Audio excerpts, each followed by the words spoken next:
आज तपाईहरुलाई जानकारी दिनेछु नेपालमा लगानी गर्न सक्ने 5 इन्भेस्टमेन्ट अप्सनको बारेमा। हामीहरु जुन काम गरिरहेका छौं, चाहे त्यो जब होस् वा बिजनेस वा आफ्नो काम होस्, हामीहरु सोच्छौं कि एक दिन यस्तो समय आओस् हामीले काम नगरे पनि इन्कम लगातार आइरहोस्। यसैलाई भनिन्छ फाइनान्शियल फ्रीडम। प्रत्येक मान्छेको चाहना हुन्छ कुनै यस्तो समय आओस् आफूलाई फाइनान्शियल फ्री बोल्न पाऊँ। तपाईको पैसाको इन्भेस्टमेन्टले काम गर्न सुरु गरेर तपाईको पोर्टफोलियो यति धेरै बढेर त्यसको इन्ट्रेस्टबाट नै तपाई आफ्नो सबै मन्थली खर्च आराम र शान्तिले म्यानेज गर्न चाहनुहुन्छ भने यो एउटै शर्तमा पोसिबल हुन सक्छ। जब तपाईहरुले कमाएको पैसाको एक हिस्सा सेभ गरेर स्मार्टली इन्भेस्ट गर्नु हुन्छ। सबैलाई थाहा छ कि पैसा सेभ गर्नु पर्छ, इन्भेस्ट गर्नु पर्छ, तर धेरै जसो मानिसहरूले राम्रो इन्भेस्ट गर्न पाउँदैन किनभने उनीहरूलाई यो कुराको जानकारी नै हुँदैन। पैसालाई इन्भेस्ट कहाँ गर्ने भनेर आजको भिडियोले धेरै खास हुनेवाला छ। म यो भिडियोमा तपाईहरुलाई बताउनेवाला छु 5 इन्भेस्टमेन्ट अप्सन जुन नेपालमा धेरै राम्रो रिटर्न दिन सक्छ। यदि तपाई नेपालमा हुनुहुन्छ भने कहाँ आफ्नो पैसालाई इन्भेस्ट गर्ने ताकि पैसाबाट इन्कम आउन सुरु भइहालोस्। म यो भिडियोमा कुनै यस्तो इन्भेस्टमेन्ट अप्सनको कुरा गर्ने छैन ताकि करोडौं रुपैयाँको लागत चाहियो र लाखौं रुपैयाँको इन्भेस्टमेन्ट चाहियो। नेपालमा गर्न सकिने 5 इन्भेस्टमेन्ट अप्सन यस्तो छ कि कुनै पनि मानिसले सानो रकमबाट पनि सुरु गर्न सक्छ। म यो भिडियोबाट धेरै एक्साइटेड छु कि यो भिडियोले धेरै जनाको फाइनान्शियल फ्युचर चेन्ज गर्नेवाला छ। यो भिडियोलाई अन्तिम समय हेर्नु होला र 5 वटै कुरालाई एकदमै गम्भीरपूर्वक सुन्नु होला, बुझ्नु होला। First investment option IPO share, initial public offering.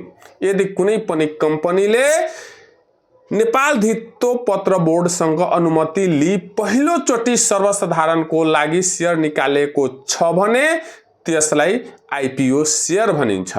शेयरको मूल्य प्रति किता 100 को दरले निष्कासन हुन्छ। कम्तीमा 10 किता भर्नुपर्ने प्रावधान चाहिँ रहेको छ। आईपीओ शेयरमा लगानी गर्न करोडौं रुपैयाँको लागत र लाखौं रुपैयाँको इन्भेस्टमेन्ट चाहिँदैन। तपाईसँग रु 1000 भएपछि नै आईपीओ शेयरमा लगानी गर्न सक्नुहुन्छ। तपाईहरु विश्वास हुनुस्, आईपीओ शेयरमा लगानी गरेपछि कम्तीमा 2 गुना र बढीमा जति गुना पनि आम्दानी हुन सक्छ। त्यसैले अहिलेसम्म पनि डिमेट मेरो शेयर एन्ड सी आस्बा खोल्नु भएको छैन भने आफ्नो नजिकको बैंकमा गएर अहिले नै खोल्नुहोस्। सेकेन्ड इन्भेस्टमेन्ट अप्सन रहेको छ डाइरेक्ट इक्विटी। तपाईले स्टकमा इन्भेस्ट गर्नुस्। यसमा रिटर्न जहाँसम्म पनि आउन सक्छ। तपाई अलग कम्पनीमा इन्भेस्ट गर्नुहुन्छ भने इन्कम कति आउँछ डिपेन्ड गर्छ त्यो कम्पनीको ग्रोथ पर्फर्मेन्सले। यो स्टक मार्केटले हजारौं मान्छेलाई असीमित सफलता, असीमित कामयाबी दिएको छ, तर यहाँ इन्भेस्ट गर्नलाई तपाईलाई हिम्मत, ज्ञान र समय चाहिन्छ।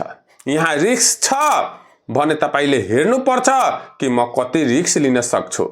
इक्विटीमा रिटर्न कमालको छ, यसको साथसाथै रिस्क पनि धेरै छ। यदि तपाईहरु नयाँ हुनुहुन्छ भने ब्लू चिप्स कम्पनीबाट सुरु गर्न सक्नुहुन्छ। यसले तपाईको पनि स्टक बिस्तारै बढ्दै जान्छ। 2 तरिकाबाट मान्छेले स्टक मार्केटबाट पैसा कमाउँछ। पहिलो डिभिडेन्ड, यस अन्तर्गत क्याश डिभिडेन्ड र बोनस डिभिडेन्ड पर्छ। यदि लामो समयको लागि इन्भेस्ट गर्नुहुन्छ भने कम्पनीले आफ्नो ग्रोथ पर्फर्मेन्स अनुसार वार्षिक रूपमा क्याश र बोनस डिभिडेन्ड दिन्छ। कम्पनीलाई पुँजीको आवश्यकता भएमा राइट शेयर पनि दिन्छ।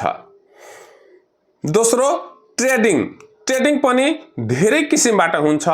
धेरै जसोले चाहिँ डे ट्रेडिङ गर्छ, केहीले होल्ड गर्छ अनि सही समय आएपछि ट्रेडिङ गर्छ। यो आफैमा धेरै राम्रो साइन्स हो, तर स्टक मार्केटमा इन्भेस्ट गरी शेयर लिनु धेरै राम्रो अप्सन हो। तपाईँ आफ्नो सबै पैसा एकैचोटि लगानी गर्ने होइन, थोरै थोरै सेभिङ गर्दै लगानी गर्नुस् र आफ्नो पोर्टफोलियो बढाउँदै जानुस्।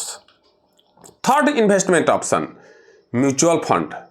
क्यापिटलहरूले सीमित अवधिको लागि म्युचुअल फन्ड निकालेको हुन्छ। म्युचुअल फन्डको ग्रोथ पर्फर्मेन्स अनुसार वार्षिक रूपमा इन्ट्रेस्टको रूपमा क्याश डिभिडेन्ड दिने गर्छ। इन्भेस्टको लागि यो पनि धेरै राम्रो अप्सन हो। फोर्थ इन्भेस्टमेन्ट अप्सन एफडी, जसलाई फिक्स्ड डिपोजिट भनिन्छ। यो एकदमै सुरक्षित इन्भेस्टमेन्ट अप्सन हो। जेनरल सेभिङमा बैंकले 2 वा 3% इन्ट्रेस्ट दिन्छ, तर फिक्स्ड डिपोजिटमा बैंकले 7% भन्दा माथि नै इन्ट्रेस्ट दिन्छ। फिक्स्ड डिपोजिटमा राख्नुभन्दा अगाडि हामीलाई थाहा हुन्छ कि इन्ट्रेस्ट कति आउँछ, यसको सबैभन्दा राम्रो पक्ष के छ भने यसमा कुनै किसिमको चाहिँ रिस्क हुँदैन, एकदमै सेफ एन्ड सिक्योर हुन्छ। फिफ्थ इन्भेस्टमेन्ट अप्सन आरडी, जसलाई रिकरिङ डिपोजिट भनिन्छ।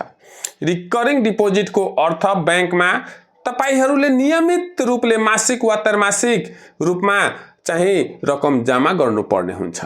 रिकरिङ डिपोजिटमा सुरुमा नै इन्ट्रेस्ट रेट फिक्स हुन्छ, कति वर्षमा जम्मा गर्नुपर्ने हो त्यो पनि फिक्स हुन्छ, अन्तमा कति रकम पाउने त्यो पनि फिक्स हुने भएकोले इन्भेस्टमेन्ट को यो अप्सन पनि एकदमै सेफ एन्ड सिक्योर रहेको छ।